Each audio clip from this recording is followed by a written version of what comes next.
Okay. You watching that now? Sex tape? Just watch it. Who's Vern Troyer? Just press play. Oh God! Oh no! Oh God! What is this? Is that Mini-Me? That's Mini-Me? Oh, that's like the worst thing in the world. What's up, everybody? It's Hardy Construction. You can find us at hardyconstruction.tumblr.com, youtube.com/hardyconstruction, as well as facebook.com/thehardyconstruction with your host Comp, and Middle nipple. and today's film is Puppet Master. Puppet Master. 1989. Yeah, Puppet Master is a 1989 film directed by David Schmoller, written by Charles Band and Kenneth J. Hall. Stars Paul LaMatt, William Hickey, Irene Miracle. That's Fabulous. a great name, Irene Miracle. So before this episode, I just showed Danny some Puppet Master related content because the guy having sex in the video was just as tall as one of those puppets. What did I just show you? Oh God, was that Mini-Me? Yeah, Vern it was. Troyer sex tape? Why? I don't know, I just wanted a reaction out of you. So, Puppet Master, 1989. Psychics find themselves plotted against by a former colleague who committed suicide after discovering animated murderous puppets. This film is a cult classic in the Puppet Master franchise, which I believe is going on about 12 movies right now. So, there's a lot, and also this is the first full moon feature-length film. Yeah, Full Moon is obviously the company created by Charles Band. Charles Band. You gave me a little history of Charles Band, but I'm sure you completely forgot it by now, right? I did forget it because he's a forgettable person. What is your history with Puppet Master films? I seen these as a kid. I remembered very distinctly the leech scene. Yeah, I did too. I don't remember if I've seen all of them or some of them or even just the one, but I definitely have seen some of them. This obviously came out when I was a kid, and I was aware of it whenever I visited the video stores and stuff like that. I was aware of the film, the Puppet Master series, and of course as a kid, you knew I was scared of everything. So yeah. I just had no reason to watch it because Puppet Master was part of the killer doll sort of cycle of cinema that came out a while back. Although it's very different than Chucky. Very much so in that it's not as good as Chucky. Yeah. And there's also movies there's movies like Dolls and Child's Play. So you really didn't like this? No, it's not that a couple of times to watch it. I kind of came in with a chip on my shoulder though. Remember before I watched this, I think what happened is you were very against watching it. I didn't understand why. And I don't know why. Yeah, I don't know why. I think it's because I just don't like full moon movies. There's big fans that love full moon pictures, and for the fact that they're particularly horrible. Some of them. I saw the bong one, the evil bong. Oh my God! Please let's never watch that. It was terrible. It was terrible. I mean, I saw Full Moon. I mean, listen, it's a bunch of filmmakers making movies that they want to make, obviously. So that's cool. Good for them. Are they particularly my type of horror films? No, but I like bad movies. I like bad horror movies. You know what I mean? Yeah, I mean, Killjoy 2 to this day is still one of the worst movies I've ever seen in my life. And Killjoy does fall under the Charles Band sort of Full Moon Productions cinema universe, and for the fact that I remember seeing, I think the first Full Moon picture I've ever seen was this one called Demonic Toys, and I told you about this earlier that I had rented. You were telling me about that. I went to this video store and I rented this movie, and Demonic Toys is basically about these. The trailer looked awesome. Demonic Toys, yeah, not Demonic Toys versus Dollman. That was. Oh no, that's the one I'm talking about. Oh, okay. Well, I'll get to that too. But I saw Demonic Toys. Maybe we will review it down because I saw that movie multiple times in the video store, and it was basically these 4 toys, like a Jack in the Box, a bear, I think a robot, and a talking baby doll, and it was the most filthiest R-rated language and violence. So it's like Toy Story's doppelganger. Yeah, exactly. Yeah, the evil version of it. And I remember watching it, and then I was watching it in the living room with my mom and my sister, and the little baby is cursing up a storm in the film. And my mother was like, "I'm never letting you rent these movies again from that video store." And I was like, "Oh, nuts!" And then I ended up seeing Dollman versus Demonic Toys a couple years later, which was vastly inferior to Demonic Toys. We have to. Alex was showing me a trailer for a movie called Shrunken Heads. Oh yeah. And it really explained him to me in a way that you can't get just from talking. We're gonna review that down the line. I really did see a lot of Full Moon pictures. When I went to the video store, I just rented a lot of full moon movies, and maybe I rented. I say a lot, but I can't really think off the top of my head that many movies that I rented that I remember that were full Yeah. moon specifically. But there were definitely a lot of movies that I rented that had that logo. There was something cool about the original full moon logo that would pop up before the screen. I don't think it's even on this version. It might be. I'm not sure. But Okay. it's that graphic of the moon, and it's just full moon pictures and stuff like that. Anyway, but my history with Puppet Masters, I was always aware of it, and obviously the Blade puppet, the one that's Yeah, he's the main guy. Yeah. he's the main sort of face of the series, which is this kind of He's white. also the most boring, in my opinion. Yeah, he's a gigantic pussy too in this one at least. I was Yeah. always He's running around. Ooh, oh, ooh. he's this white bone face, like skeletal faced character with white hair, and he actually looks really cool. He's probably the coolest and most original looking one out of all of them, honestly. But I mean, I love, I like the the drill head. drill and the head is pinhead. awesome. They actually all look great, but I think he's the one that kind of stands out the most. I think drill head stands out more for me, but when you think of Puppet Master, you sort of think. I guess you do think of the drill head too. I guess they all. I when think they all Puppet actually Master, stick. He is the first one, the drill head. Right. I think they actually all do stand out. So it's kind of shitty what I'm saying right now. But regardless, Blade is probably the most unique looking one out of all of them. And he looks like one, like if he was a regular sized human being, he'd be like, oh, I'm getting out of here. Although, but anyway, Blade, I remember seeing that image and thinking like, geez, this guy's really frightening to me. But this is when I was like watching Child's Play, which frightened me to no end. Yeah.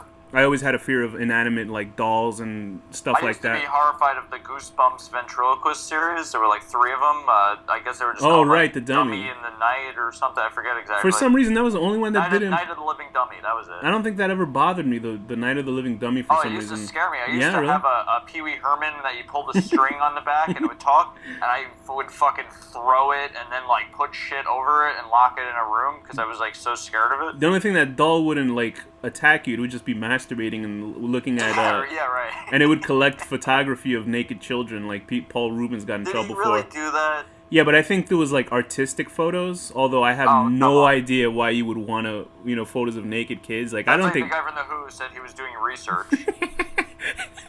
What's wrong with these sickos? But I gotta wonder, like even what's that rock band? I can't tell if it was name a rock band from the '70s that got in trouble for stealing music. Is it Oh, Led Zeppelin?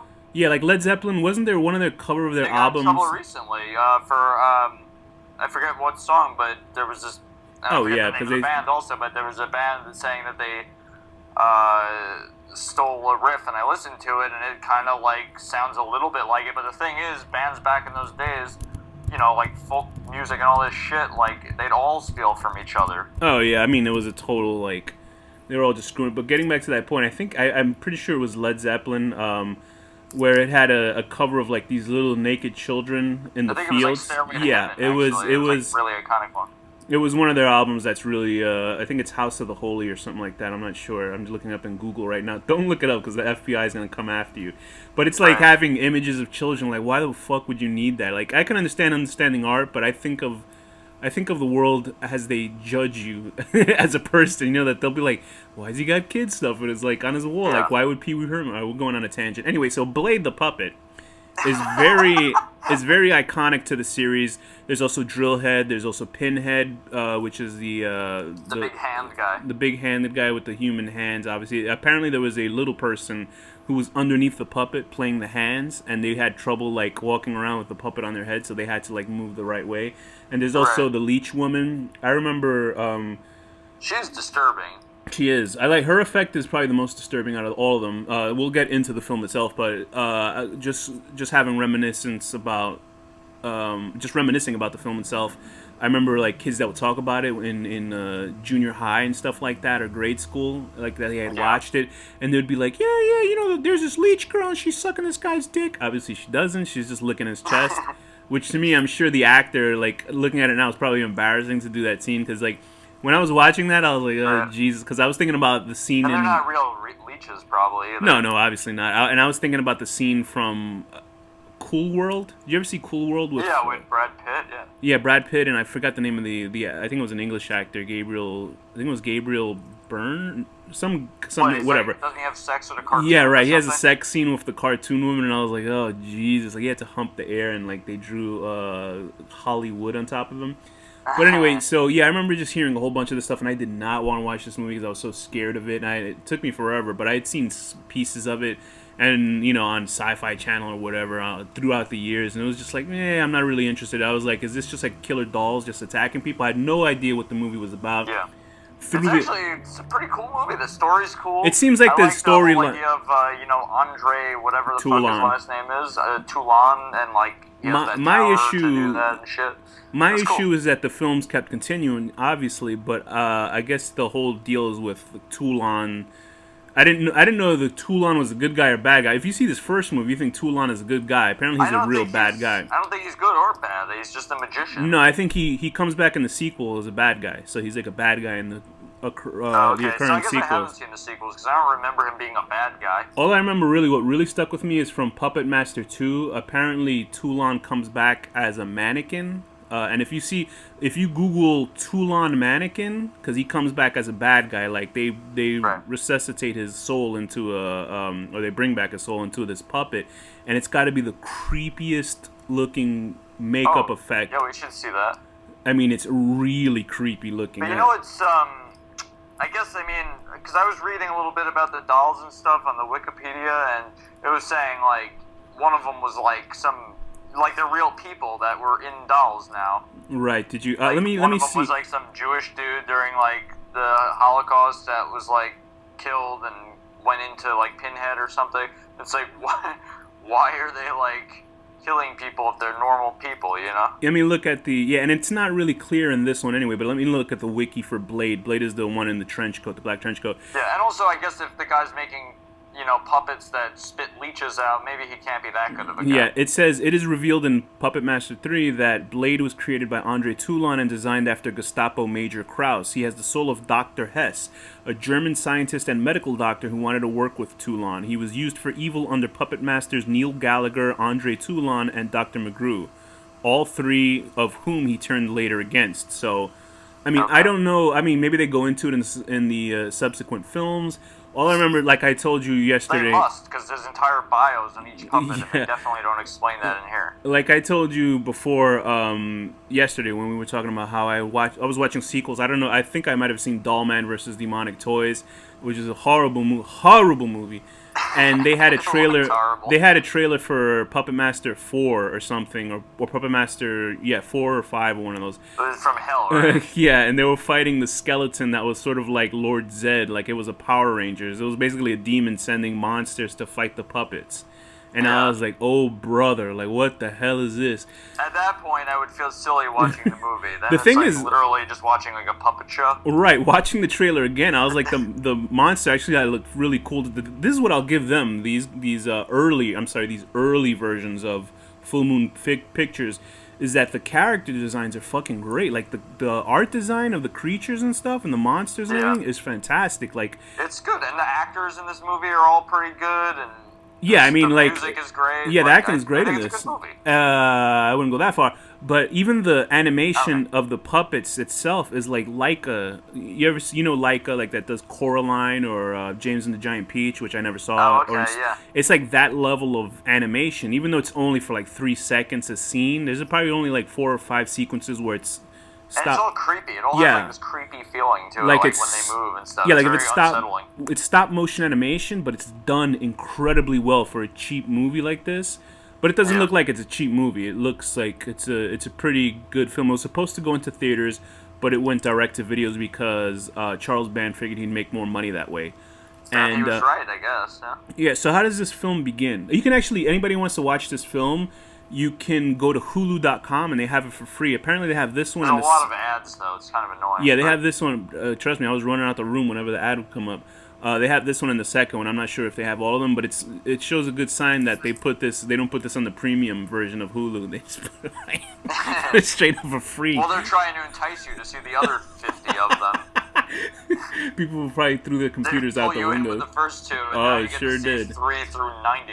So how does this film start out, Danny? It starts out with Andre Toulon in, I guess, Nazi Germany. Yeah. And we see Blade running like a little pansy through the halls of the house, and nobody seems to notice this 2 foot tall knifed doll running. So this was like this was in the 1930s. I think this takes place in the It's beginning. supposed to be like the Holocaust, 1939. Oh, okay.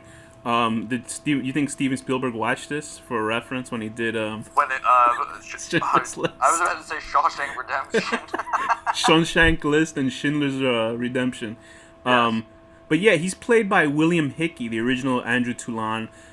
He's an actor you've seen in every movie. You just don't remember what he's been in. I recently had seen him in Major Pain, which was a Damon Wayans. But he's like this. Oh, I love that movie. He's like, yeah, I loved it too. He's like this old guy that's been old forever. He's one of those old guys. You know how like Leslie Nielsen looked old since Airplane?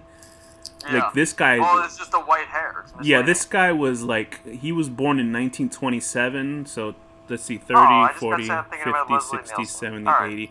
So he was like late 60s, mid 60s during this movie, but he looked like he was 80 years old. But anyway, he's playing Andre Toulon, and Andre Toulon is already off the bat. There's like a Genghis Khan puppet looking out the window, and I'm already like going, uh-oh, what's going on here? Like, Shredder Khan. who is it? He's called Shredder Khan. I'm looking at it. I wonder if they use him in any of the other films. But yeah, he doesn't show up anymore after this, after the beginning. You noticed that, right? But he's in the beginning, he's looking out the window, and there's like, the whole movie, there's a great theme song to the Puppet Master movies. It's sort of like this whimsical kind of circus type of music, I would say. Sing it for us. It's that music. Thank you. You asked me. Very good. And so anyway, it's a pretty catchy song. You know, it's just like it almost seems like it's Christmas time and you're about to sit down with Coco. I don't know why I think of that. Sit down with Coco as a leech girl, like puts leeches up your ass or something. And it's a good song. The only thing is they overdo that music throughout the whole movie. Like, it's like really obvious bad cheap synth music, and they put music in sequences that don't need it. But whatever, the guy's a musician. They're obviously going to try to put music in any scene. So it's in the 1930s. It's during obviously World War II, German occupation, and the Nazis around. There's a little POV camera running around. And in my head, I'm already getting taken out. That Blade is what? Let me see. He's because there was actually a site that actually showed the heights of the characters, and I was like, what the fuck? Yeah, he's 1'7" or something. Oh, so they're like 1'7". There's a 1'7" little man in a black suit, and nobody's seeing this guy running. These are like I know it's too much to ask for a movie about puppets running around and you can see them, but nobody see him, and he's he's running in the middle of like. If I can see noises too. Yeah, that's what bothered me too, because looking at Blade himself, the character, he looks awesome. You would expect him to be such a pansy. Yeah. And in this one, he's like, oh, like fucking Richard Pryor and like Anne Frank or something when whenever they were down in the very good in the house. That's a timely. I'm making a timely reference. There you go, timely reference. Anyway, so. Yeah, Blade is running up because William Hickey, Andre Toulon is busy finishing up his jester puppet. And he's like, don't worry, you're coming to get me. And he's talking like... He sounds like Adam Sandler. That's what that guy sounds like. You know, that kind of voice. Yeah. And he's like... He knows that there's Nazis looking for him. I guess there's a subplot that it's not really said in this film. He doesn't give a shit, though, because he's going to come back as a mannequin at some point. Yeah, the Nazis obviously were all about the occult way back in the day, and there's plenty of podcasts you can find out about that, even on a History Channel. Just watch Hellboy. So obviously, the Nazis want to steal this information that Toulon has, which is to, I guess, revive... This is not said in the beginning. This is stuff that you learn later on. Is to actually animate objects that don't have any life in them and control them. Whatever. So Andre Toulon actually commits suicide before those two Nazi agents come up and find them. He has sealed a wall with the puppets. Flash forward to 1988, I assume. Doesn't that suck for those puppets? They're just like living in this little box. I guess. I mean, for 50 years or something. Like, that's crazy. I guess. A couple of years later, like 40 years later. 50 years. 50 years later, we get introduced to our characters. I like that, and I understood why you like. There's a good acting in this film because it's all like adult actors. They're not like young kids or Yeah, it's people. fun. It's got like This that is. old I think school now I feel. understand completely why you say you like older actors in film because they add an air of gravitas or something in the Yeah. film. But there's character. These all five people are characters that are psychics, and I actually like that idea for this film. But I don't think it was really. Well, they could have done more with it. For sure. Right, but they did use their psychic powers in the film, but I'm sort of thinking like telekinetic psychics, which isn't the type of psychics these characters are. There's one guy who can dream the future. There's What is the one that has sex with the girl who could touch things and know the history's power? Yeah, what did he say his powers was? I think his power is having sex with people. Is that what it was? He was an awesome character. I actually liked that couple. Yeah, no, I would have been him. There That's was great. Good for yeah, him. no, they had the one woman that was able to go into a room and know everything that happens in that room, That which was I think his, his that was horny girlfriend. I believe that was oh Christ, what was her name? Was it Teresa or something like? No, it wasn't Teresa. Carissa. Was it Teresa? Carissa. Car- With a C. Oh, Carlissa, you mean? Carissa. Carissa. She Okay. can touch shit and know about it. What was her boyfriend's power? That's Did they say? the one that With the was ponytail. pervert. He's Frank. Okay, so Frank Forrester and Carlissa Stamford. That's what it says on IMDb. I don't know what you're reading. I don't know. But yeah, Frank. I actually like those two characters. I actually liked how cool these psychic characters were. That they and there was a legitimate reason why they were getting taken out in the film, which I thought was pretty neat. Yeah. Because these psychics knew each other. There was a guy named Neil Gallagher that they knew that invited them all, but he had passed away, or I guess the wife had invited them to come to his wake at that very same hotel, which was now being renovated, and they bought it. And But Neil the thing is, they don't really link. Maybe they had plans to make sequels all along. Because I mean, Could be. Andre Toulon, we know more about him because of the sequels. But like, were they thinking he was going to be such an important character in this? Because he's really not. I think Charles Band was the one who kind of thought it all up for the most part, although there's some sort of thing saying that the director's film came up with building blocks for the franchise itself and he never got money for it. So Yeah. I don't know, but I guess Charles Band obviously had an idea, at least for the first three movies, maybe, I'm not sure. Sort of like George, whatever his face is with Star Wars. George Lucas. George Lucas, right. I don't know why I forgot his name. But, yeah, so Andre Toulon obviously does factor in a big deal because there was a whole reason for having Nazis in the background looking for it seems like there's a bigger mythology No, I mean, that... I know he's important as a background, but like, I mean, he didn't necessarily have to be in it. I guess like Neil could have done everything. I don't know. I think they were just... I don't know. I think they were just building a mythology that would come later on in the films. And it works out. I guess there's 12 of the movies, or there's 11 movies, and they're making a 12th one right now, which they got kickstarted, or kickstarted, so that's pretty good. Oh, Maybe it was that's good. Indiegogo. I mean, I showed you the trailer for number 11, and it looked like dog shit, but that's just my opinion. Might be good, but I mean, they don't. You could tell that the budget is very different from this one. Yeah. But my only issue is that, for the most part, the puppets, like, it's sort of lots of exposition, and we get to know these five characters, which is fine, but I don't feel like anything of importance happened in this movie. It seemed like a really... It is basically a slasher film, which with a higher concept to it, but I don't even think the puppets were really utilized to their fullest, because the puppets obviously come in and they kill people. It's never explained if you how you control these puppets, if they can turn on you like that, you know what I mean? Well, I think the guy who made them can control them. Right, but then he gets killed at the end, so it's like, what the hell is the point? Like, Well, Neil didn't make them. Andre Toulon made them. oh, okay, I thought he had reanimated them, because I guess in the future films they Well, use... he made puppets and put souls in them or something. No, Andre Right. Toulon did that. He Yeah, probably Toulon just... did that. No, Neil didn't do anything. He just found the chest and opened it. Right, and then he used that. No, you know what I think it is? They work all... I'm not sure about this, I could be wrong, but I know in the future installments, they have this sort of green liquid that makes them come alive, so maybe he... the agent or whatever agent that they use, the Toulon juice... I think you're thinking of Reanimator. No, they have that because it's in the trailer for one of the movies. They actually inject one of these toys to I life. don't know about that. I think in this one, at least, they were just thinking. I think they were in that box like the whole time, maybe sleeping or something. And then this guy came along. He learned all the powers that Andre had, and he used these puppets also. But then he disrespects them, so they kill him. All I know is like I always had a chip on this film because I remember I think one of the future installments of the Puppet Master films is called something Decapitron, and I was like, that's got to be the worst name.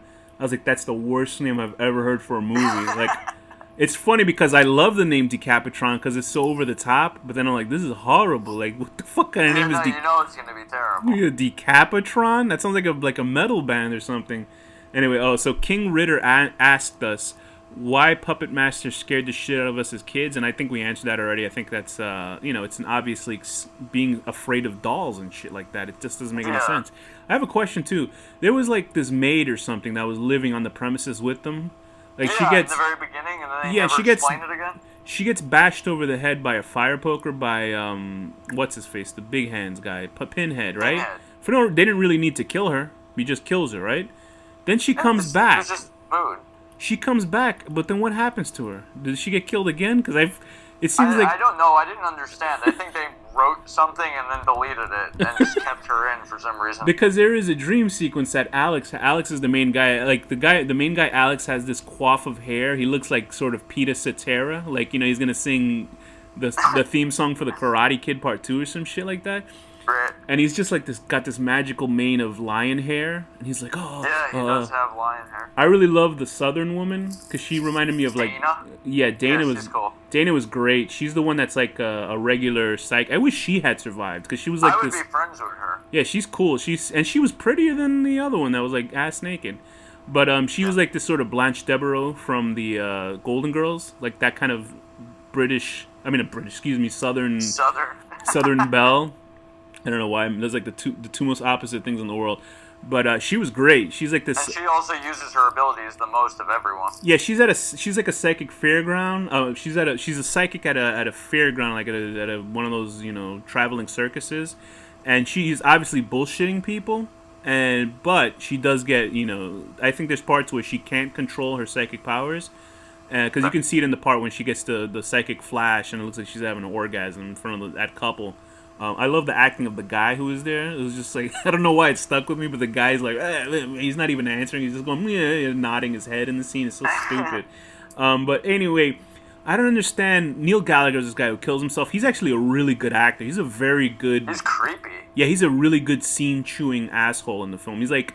If you expect, bad guys in RoboCop, like Dick Jones or something like that. Like Dick Jones is the greatest white bad guy in any horror, in any movie of all time, because he's like that level of not that level. Dick Jones is still the greatest villain of ever for the 80s for me, but he's on that sort of evil corporate guy, even though he's not an evil corporate guy. He's just kind of like the slimy guy in a suit. He's definitely creepy. He's got like a look to him. Yeah, he's great. He's played by Jimmy F. Skaggs, and he's awesome. And he apparently shot himself in the mouth and killed himself.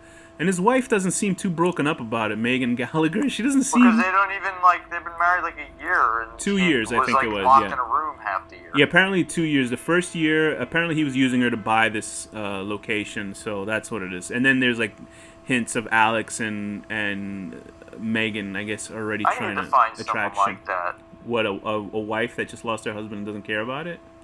No, or a wife the you can... opposite. A wife that will marry me and give me all her money and property. Oh, geez, the lady at the carnival that's talking to... Barbara Crampton? Yeah, there she goes again. Good for her. Oh, she was good in this one. She's in everything, man. I guess she really was. I sort of feel bad for shitting on her for that We Are Still Here, but that movie was... Oh, man. Anyway. Yeah, that movie wasn't great, but she's awesome. She seems like a nice lady. Anyway, so the whole film is all about... these puppets, towards the last 40 minutes of the film, the puppets just start killing everybody. And we find out that...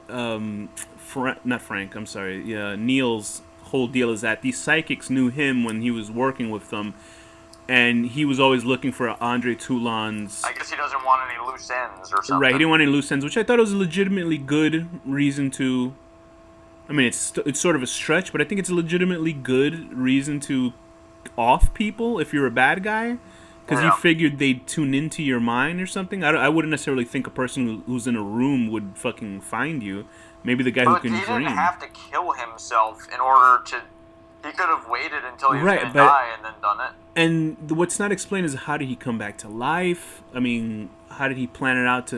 You know what I mean? Did he? Yeah, well, it's vague, you know. Did he inject himself with the agent that you inject the puppet? I'm talking out of school because that it's agent is not canon in my brain. okay. Just because it's not shown in this one, you know, there's movies where they come Yeah, up it's with like some number shit like after. 80 or something. That doesn't count. Come on. You never know. Charles Band had a hand in every movie. You know so what? I don't obviously- consider. What are those things that cause the force? That are midi-chlorians. Yeah, microchlorine, whatever the hell. That's not real. That's not real. You know what? I'm proud to not even know anything about those prequels because it's been that long since I've seen them. Well, now you know that there's people that think that the prequels were much better films than the new stupid Force people. Awakens. Well, you know what you can do. They're all the same. to People me. who are 20 years old, I don't care what they say. I know the truth. So Bodega Bay is California. So no, that is not in Germany. That's a hotel in the series. So they're still in California when this is going on. Oh, so that is in other episodes too, or other movies? Yeah, apparently it's in the new Axis trilogy of the films. Anyway, so the whole deal is that, I mean, it's really sort of anticlimactic when they deal with Neil at the end. Basically, what he does, he starts fucking up Alex, punching him out and stuff like that, which I was very offended to have a character with that great name messed up like that. Yeah. And he's just knocking him out. Alex is, and it's Poor Alex. It's a fight of two 40-year-old guys slowly knocking each other out. It's like really pathetic looking fighting. But I did like how slowly Neil was doing it. He seemed to get genuine pleasure out of each Yeah, it punch. was great. No, that's why I say Neil's a great bad guy. Sort of wasted, and he's all right. He actually makes the film much more enjoyable than it is. It's not a horrible movie, but anyway, the resolution of the film is not that good to me. Honestly, I don't think so because he knocks him out. All he does is throw a puppet because he I guess achieved immortality, but not immortality. It's like an immortality. Or he came back to life. Yeah, it's an immortality like The hole in his head. like the Highlander sort of immortality, I assume, because you have to have your whole body decimated to be destroyed.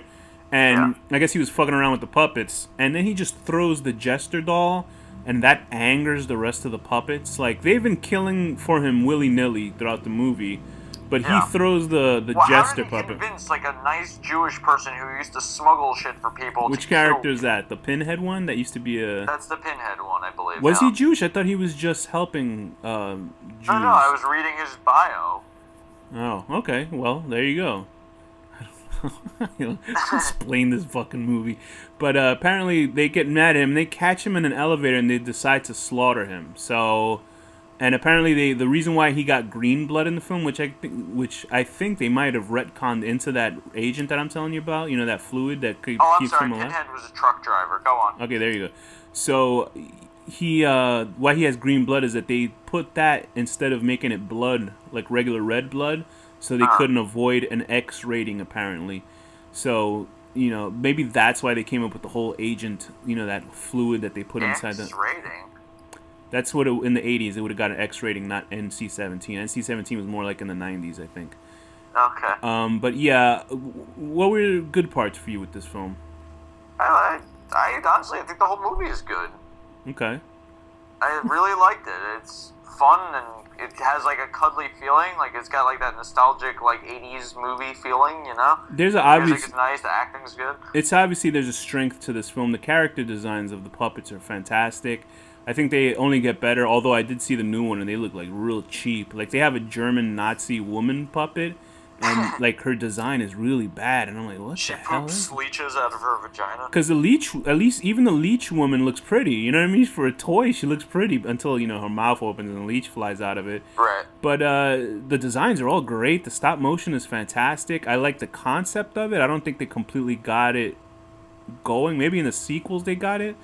But I don't know. I thought it's a decent movie. I don't think it's. I wonder if they'll ever get into Megan again, the wife, because I mean she reanimates that dog and shit. Yeah, that was a little strange because and also there was. I mean, don't they call the cops to pick up the bodies and it's still in the house like nothing? Also, it's not like the dog corpse is just like, you know, a perfect dog body. It's fucking skin shoved with wood chips and shit. Like, Right. It's not like it wouldn't be able to move. It would just howl in pain. Yeah, I don't understand. Yeah, I mean, but I guess It would just whatever. be skin slopping around alive on wood. Yeah, it's very. I don't know what's going on with these. Anyway, regardless of that, I think it's an okay film. It's not the best. I mean, like I don't know why I would have been scared of this as a kid because it's basically not. It's You're, not really a horror film because you're more of a pussy than Blade running in that first scene. they show POV stuff, so you know that they're coming, the little puppets, and it's always you can tell it's done with puppets because characters will come out the side. I've never seen more characters come out the side of a corner than this movie. They're there. You know that they're there, and they'll still come out of the corner like because obviously you can't show the person's arm showing the puppet, so Yeah. they're always sneaking out the side of a fucking corner, and you're like, you're there, right? You can just walk out, but like they don't have the budget for it, obviously. Like when they showed the full body of the drill head one, like I was like, that's cool, and you can see how tall he was. He's like about a foot and a half tall or something like that, or a foot tall. I was like, wow, that looks great, but they're never gonna have that effect. It's just like segmented. Anyway, with that, I would give this movie a 6 out of 10. All right, a 6 out of 10 getting into a bubble bath, nude, and thinking about two lesbians having a great time while they're on reserve from the army or the war. That happens in the movie. I'm going to give this a 7.5 Mm-hmm. out of 10.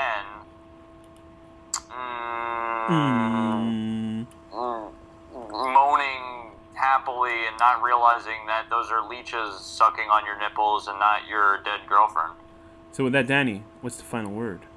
Robin Hood.